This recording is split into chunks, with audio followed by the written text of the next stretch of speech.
श्री शिवाय नमस्तुभ्यम। हर हर महादेव। नमस्कार प्रिय भक्तजनों, आज मैं लेकर आई हूँ सोमवार की अष्टमी के दिन किया जाने वाला बहुत ही साधारण सा सरल सा उपाय है। ये जान लीजिए आपको किस तरह से करना है और किन लोगों के लिए उपाय है। तुम्हें कोई कह दे कि तेरी किस्मत में दुख लिखा है, तेरी किस्मत में धक्के खाना लिखा है, तेरी किस्मत में दुख ही लिखा है, तेरी किस्मत में हमेशा धक्के खाना ही लिखा है, कोई कह दे तो उसे सुन लेना। आखिर में आपको एक उपाय कर लेना है। सोमवार की अष्टमी के दिन आपको क्या करना है, एक बेलपत्र लेना है जो कहीं से भी खंडित नहीं होना चाहिए, टूटा नहीं होना चाहिए। आपको क्या करना है, एक बेलपत्र लेना है, गौ माता जो देसी गाय है उसी का दूध लेना है थोड़ा सा 1 चम्मच भर, और उसी का थोड़ा सा घी लेना है 1 चम्मच भर। आपको क्या करना है, जो बेलपत्र के बीच वाली पत्ती है उस पर तो गौ माता का जो सुबह का दूध होता है वह मिल जाए तो बहुत अच्छी बात है, सुबह का दूध ही लेना है। गौ माता का सुबह का दूध मिल जाए तो आपको क्या करना है, बीच वाली पत्ती पर तो आपको दूध लगाना है और नीचे 2 छोटी पत्ती होती हैं, नीचे वाली दोनों, उनके ऊपर आपको गाय का घी लगाना है। इस तरह से आपको यह बेलपत्र तैयार करके शिव मंदिर चले जाना है। आपको क्या करना है, पूरा पूजन करने के बाद श्री शिवाय नमस्तुभ्यम मंत्र बोलकर देवादिदेव महादेव की शिवलिंग पर ऊपर अर्पित कर देना है। इस तरह से आपकी जो भी किस्मत है वह अवश्य चमकेगी, आपका दुख है वह जरूर कटेगा, आपकी किस्मत में जो दुख लिखा है वह दुख जरूर दूर होगा, सुख की अनुभूति होगी।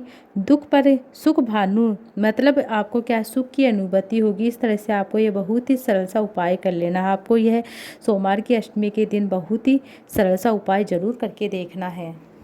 के लिए आपको 5 वृक्षों की पत्तियां लेना है, एक सफ़ेद पुष्प लेना है। जब आप 5 वृक्ष कौन से हैं जिनकी पत्तियां ले सकते हैं, आप पीपल की पत्ती ले सकते हैं, बेलपत्र की ले सकते हैं, समी की ले सकते हैं, पान की ले सकते हैं, आम की ले सकते हैं, आंवले की ले सकते हैं, धतूरे की ले सकते हैं, जो आकड़ा का पुष्प होता है आक का पुष्प उसकी ले सकते हैं, कनेर के पुष्प की ले सकते हैं। इनमें से आपको 5 पत्तियां लेनी है, कोई भी वृक्ष की ले सकते हैं। 5 अलग अलग वृक्षों में से एक एक पत्ती आपको लेनी है। कुल मिलाकर आपको 5 पत्ती लेनी है और एक सफ़ेद पुष्प लेना है जो भोले बाबा को अर्पित करना है। एक सफ़ेद पुष्प लेना है। अब आपको 5 वृक्षों की पत्तियां लेने के बाद भोले बाबा के मंदिर में जाना है। भोले बाबा के मंदिर में माता शोक सुंदरी का जो स्थान है वहाँ पर स्पर्श कराते हुए सभी चीज़ों को शिवलिंग के ऊपर अर्पित कर देना है।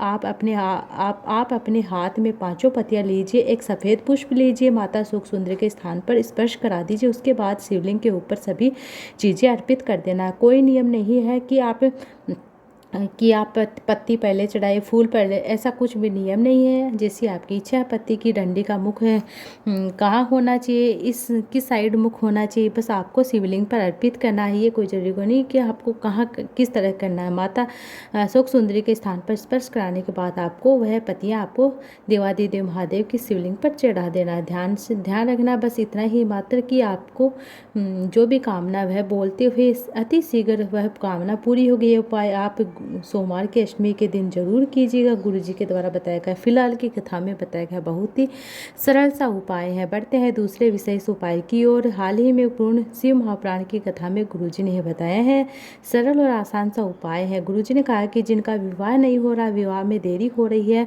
मंगल विवाह के लिए, अच्छे रिश्ते की प्राप्ति के लिए सरल और आसान सा उपाय करें। गुरु जी ने कहा कि जब भी सोमवार की अष्टमी आए 12 अगस्त को सोमवार की अष्टमी 8 बजे के बाद उपाय कर सकते हैं। सिर्फ इतना करना है कि माता शोक सुंदरी के स्थान पर आपको अपना हाथ रखना, हाथ का स्पर्श कराना। स्पर्श कराते समय आपको श्री शिवाय नमस्तुभ्यम मंत्र का उच्चारण करना है। आप चाहो तो नमः शिवाय बोल सकते हो, ओम नमः शिवाय बोल सकते हो। अपने दिल की बात देवादिदेव महादेव भोले बाबा से बोल देना। माता अशोक सुंदरी वाले स्थान पर आपको स्पर्श कराना। उसके बाद कहा कि कोई भी व्यक्ति जिनका विवाह नहीं हो रहा है, अगर सोमवार की अष्टमी के दिन माता शोक सुंदरी के स्थान पर स्पर्श कराते हुए अपनी मन की बात देवादिदेव महादेव को बोल देते हैं, विवाह उनका 3 महीने पर पक्का हो जाता है, अति शीघ्र हो जाता है, काफ़ी अच्छा रिश्ता प्राप्त होता है। काफ़ी सरल सा आसान सा उपाय।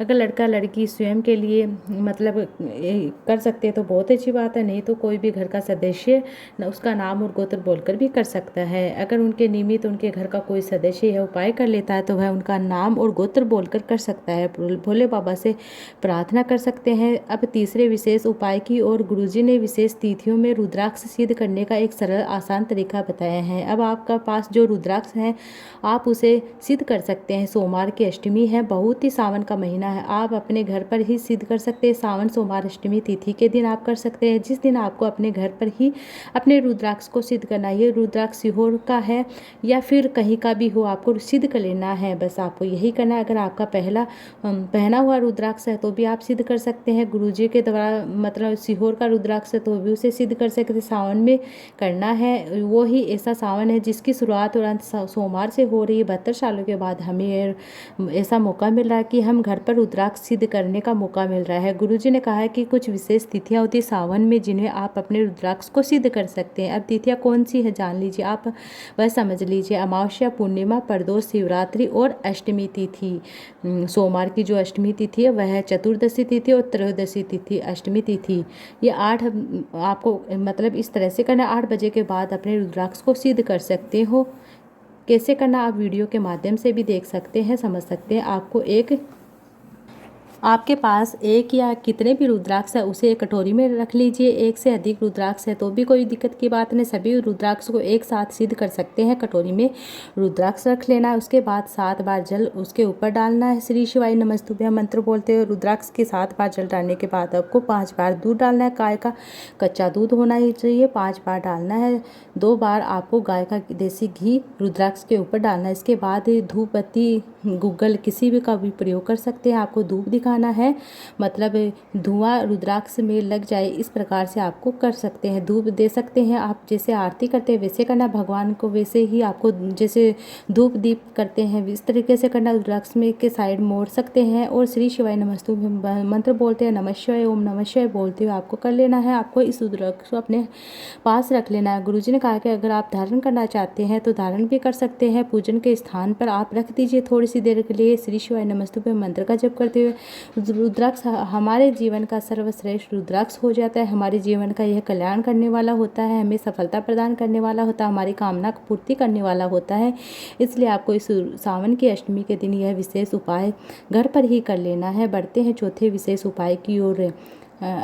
मतलब अश्वत्थामा शिव महापुराण की कथा में गुरुजी ने बताया था कि सोमवार अष्टमी का एक विशेष मनोकामना पूर्ति का उपाय। इस प्रकार गुरुजी ने कहा है कि अगर कोई कामना बहुत लंबे समय से पूरी नहीं हो रही थी, घर में बीमार चल रहा है, कष्ट चल रहा है, धन संपदा की कमी आ रही है, घर में पैसा नहीं आ रहा है, पैसा टिक नहीं रहा, तो आपको घर में कलह कलेश बन रहा, तो आपको क्या करना है, 1 लोटा जल भरकर लेकर शिव मंदिर में जाना है। श्री शिवाय नमस्तुभ्यं मंत्र बोलते शिवालय एक विशेष तरीके से जल अर्पित करना है। सबसे पहले आपको गणेश भगवान के स्थान पर जल अर्पित करना, उसके बाद कार्तिक जी के स्थान पर थोड़ा सा जल अर्पित करना, उसके बाद माता शोक सुंदरी के स्थान पर अर्पित करना, उसके बाद माता पार्वती का जो हस्त कमल गोल कट्टी भाग होता है जहाँ पर शिवलिंग विराजमान होता है वहाँ पर जल अर्पित करना थोड़ा सा। उसके बाद जो कलश का जल बच गया है वह शिवलिंग के ऊपर अर्पित कर देना है और श्री शिवाय नमस्तुभ्यं मंत्र बोलते आपकी जो भी कामना उसको बोलते हुए, जो भी जैसे बीमारी तकलीफ कष्ट जो भी है उसको बोलते हुए अंतर्गत आपको ऐसा ही करना है। ये उपाय आप रोज नहीं कर सकते, सिर्फ सोमवार की अष्टमी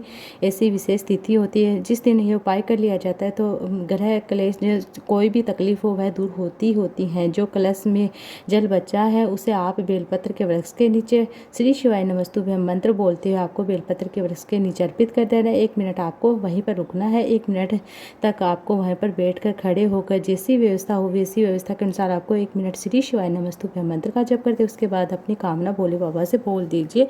गुरुजी ने उपाय आप सावन के सोमवार की अष्टमी फिर या कोई भी विशेष तिथि पर कर सकते हैं, अधिक से अधिक लाभ प्राप्त कर सकते हैं। अपनी मनोकामना भोले बाबा तक अवश्य पहुंचाए। जब आप 1 मिनट श्री शिवाय नमस्तुभ्यं बेलपत्र वृक्ष के नीचे बोलते हैं तो आपकी कामना वह अवश्य स्वीकार कर ही लेते हैं। बढ़ते 5वें अंतिम और उपाय की ओर।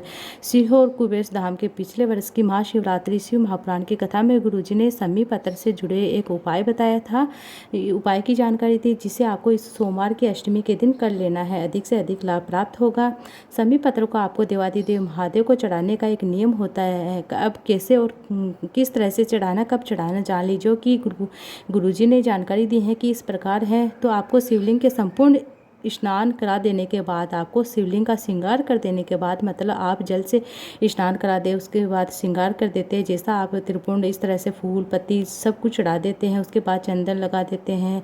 मतलब आप पूरा श्रृंगार करने के बाद आपको क्या करना, समी पत्र को माता शोक सुंदरी के स्थान पर और माता पार्वती का जो हस्त कमल होता है वहाँ पर स्पर्श कराते हुए शिवलिंग के ऊपर अर्पित कर देना। इसके बाद समय पत्र को शिवलिंग पर अर्पित करने से माता पार्वती आपकी मनोकामना देवादिदेव महादेव तक पहुँचा ही देती हैं। आपकी मनोकामना अति शीघ्र पूर्ण होती है। इस वीडियो में मेरे द्वारा बताई गई कोई भी जानकारी आपको अच्छी लगी है तो वीडियो को लाइक करिएगा। अगर कोई जानकारी आपको समझ में नहीं आ रही तो कमेंट बॉक्स के जरिए पूछ सकते हैं। श्री शिवाय नमस्तुभ्यम, हर हर महादेव।